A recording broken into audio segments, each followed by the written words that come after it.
Hey everyone, welcome to the channel. My name is Ash and I'm here with a review for the Unexpected Quest on Xbox. Now, I believe this previously was a mobile game. It also came to PC in 2020. And it's now been published over to Xbox, releasing on the 27th of the 9th, 2024. Now, it's developed by Rionix and it's published by Over Gamers, and they were kind enough to send me a copy for this video review, so huge thank you to them for that. Now, this is a strategy management game with heavy inspiration from games like Warcraft 3 and Settlers. Playable on Xbox One and Xbox Series X and S, priced at $12.49. Now, while this definitely has influences of those games, I definitely think it plays completely different. There's very little challenge in this game as such. There's no sort of time limit. It's very straightforward, each of the levels. So the game has sort of 8 levels, the campaign. Most of these levels are under 30 minutes, like the earlier ones.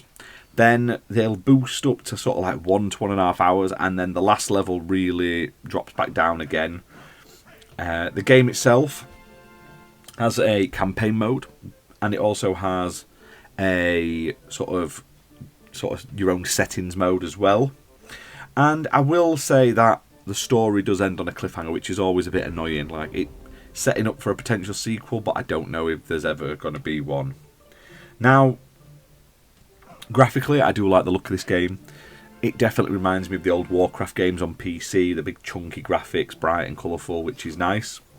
Now, the core gameplay of this, and it says strategy, but to me it's a sort of management game or a sort of road clearing game, and you basically have to command your minions as such to gather resources, clear debris, build new buildings so you can hire workers and soldiers, upgrade your buildings, collect more resources, send your soldiers to fight against enemies. You can get like foot soldiers, you can get archers and stuff like that.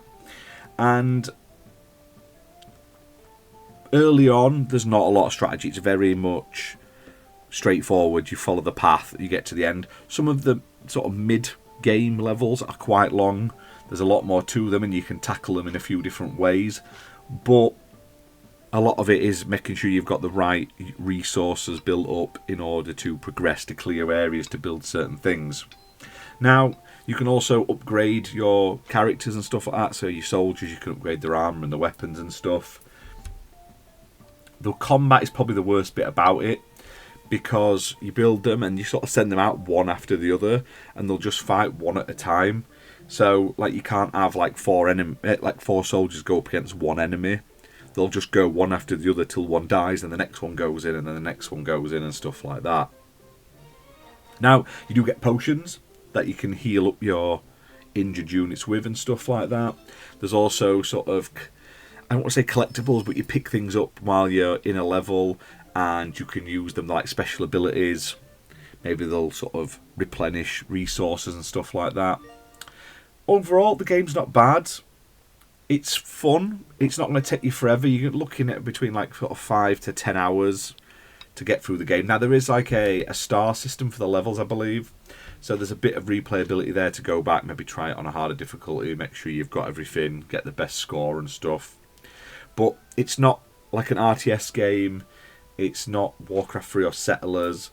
It's much more like I don't want to say time management, but a resource management game, because there isn't a timer or anything. You could sit there all day just grinding the same resource if you really wanted to, and then start moving. It'd just take you forever, but it is fun.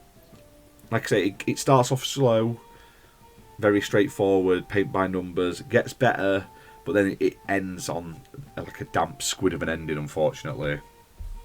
But overall, not too bad a game. Like I say, very much a resource clicker game. But I like it when I don't have to stress myself all the time, don't have to be too strategic. And for $12.49, it's not a bad price at all. So check it out on Xbox. It's playable on Xbox One and Xbox Series X and S. If you do want to give it a try and you've got a PC, there is a demo available on Steam as well.